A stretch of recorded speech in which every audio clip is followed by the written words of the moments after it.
ini adalah ujian tengah semester saya, kuliah pengantar manajemen Islam. Dosen pengampu saya yaitu Pak Anam Garbo. Oke, di sini sebelumnya saya akan berkenalan terlebih dahulu. Nama saya Hengki Kurniawan. Saya dari Prodi Ekonomi Islam Angkatan 2020. Dan pada mata kuliah pengantar manajemen Islam ini saya berada di kelas A. Dan alhamdulillah pada semester 4 ini saya offline. Oke, tidak perlu berlama-lama lagi. Saya akan menjawab soal dari mata kuliah ini. Dalam mata kuliah ini ada 2 kasus yang diberikan. Yang pertama, yaitu mengenai tentang perjalanan manajemen usaha warung grup. Dosen saya menyuruh saya untuk membaca terlebih dahulu nih, kasusnya seperti apa. Kemudian saya disuruh menjawab apakah pemilik dari warung grup tersebut menerapkan budaya manajemen Islam atau tidak. Oke, di sini saya akan menjawab dengan pengetahuan saya berdasarkan yang telah saya tulis pada PowerPoint saya, yaitu iya benar, warung grup telah menerapkan manajemen Islam. Gimana tidak saya mengatakan itu?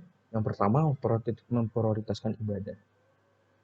Di balik dari kesibukan para pekerja dari manajemen warung grup ini, pemiliknya itu tidak tidak membelakangi yang namanya ibadah. Jadi sembari ia mengejar dunia, ia juga mengejar akhiratnya. Kemudian poin yang kedua yaitu tidak mudah menyerah. Ini bisa kita lihat dari kasus yang di atas, yang di sebelah saya ini, itu bahwa sebelumnya pendiri warung grup ini ternyata telah melalui banyak kegagalan gitu.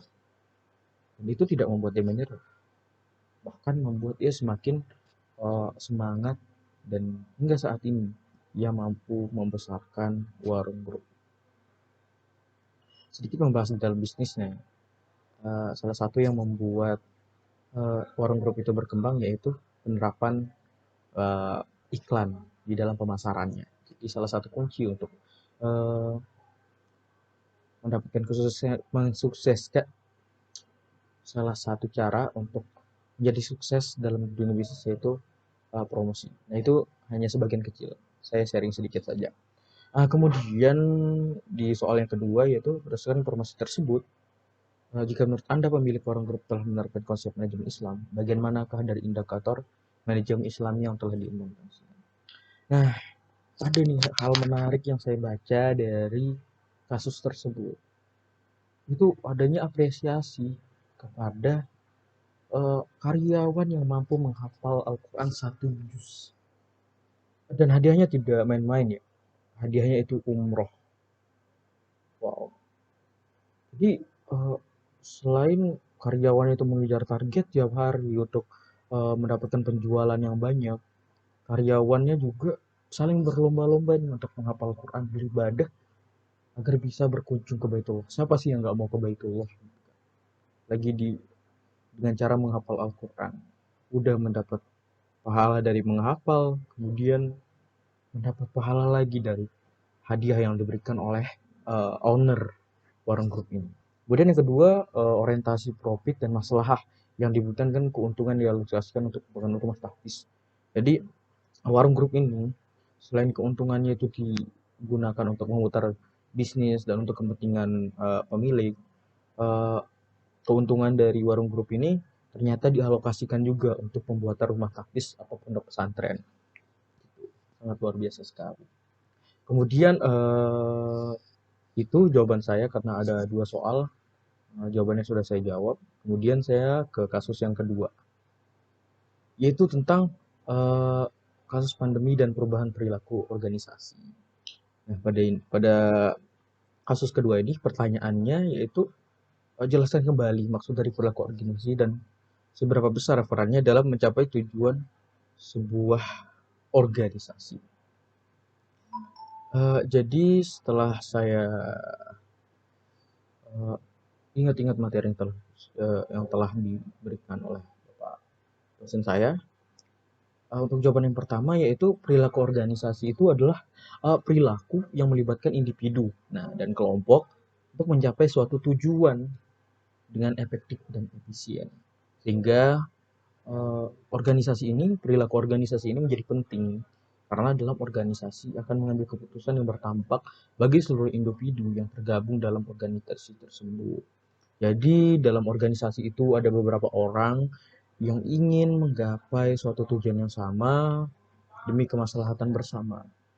Ketika manajemen perilaku organisasi ini baik, maka tujuan yang akan dicapai itu akan lebih mudah karena lebih terstruktur dan sistematis. Kemudian untuk soal yang kedua yaitu berikan informasi mengenai organisasi atau perusahaan yang berhasil menyusun perilaku organisasi mereka pada saat pandemi. Oke, setelah saya searching gitu, ternyata ada loh kayak eh, perusahaan yang bisa survive dalam pandemi ini, yaitu perusahaan Great Giant Financial atau GGV gitu. Nah, uniknya pada saat pandemi, ia mampu bertahan dari gempuran ketidakpastian dari virus COVID-19 ini, yakni PT Great Giant Financial. Perusahaan ini bergerak di bidang pertanian dan perkebunan terpadu. Dalam kegiatan usahanya, GBGP melakukan praktik keberlanjutan yang merupakan komponen inti dari bisnis mereka.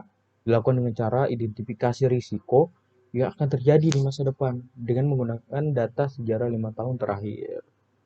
Jadi dengan pendekatan itu mereka bisa terus bertumbuh, grow up, tumbuh dengan tetap melindungi lingkungan, menjaga biodiversitas, serta meningkatkan hasil produksi secara berkelanjutan dalam jangka panjang.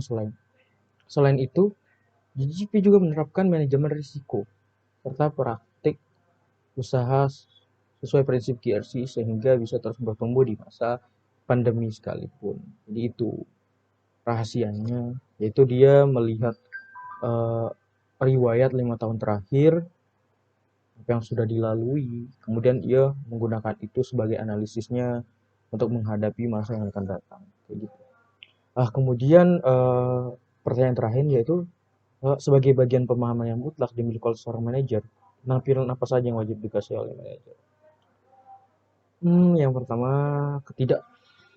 setidaknya ada tiga pemahaman mutlak yang harus dimiliki seorang manajer, yaitu konseptual.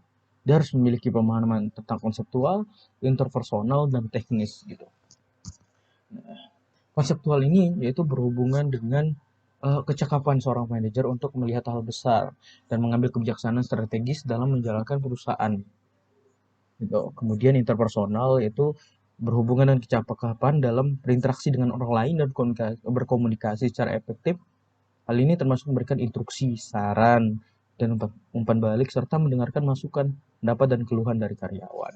Kemudian yang teknis itu berkaitan dengan hal yang bersifat operasional atau yang berhubungan langsung dengan pelaksanaan pekerjaan. Keterampilan ini sangat dibutuhkan untuk menyelesaikan tugas secara efisien serta memecahkan masalah teknis yang menjadi hambatan pekerjaan. Oke, kemudian dalam masa pandemi, kepentingan yang harus didahulukan menurut saya adalah karyawannya, karyawannya, karyawannya atau perusahaannya. Kalau menurut saya itu adalah karyawannya, karena tujuan dari bisnis adalah memberi manfaat kepada orang lain. Maka orang yang harus diperhatikan pertama kali adalah internal perusahaan, termasuk karyawan. Karena tidak dapat dipungkiri, hal itu memang sulit untuk diterapkan. Namun, itu bisa dilakukan dengan pergantian shift dan benefit yang diberikan dikurangi menyesuaikan kondisi perusahaan. Jadi pendapatan ekonomi itu bisa sip-sipnya diganti-ganti gitu. Jadi hanya itu yang bisa saya sampaikan. Semoga presentasi saya dapat menjawab. Kurang lebih saya mohon maaf. Assalamualaikum warahmatullahi wabarakatuh.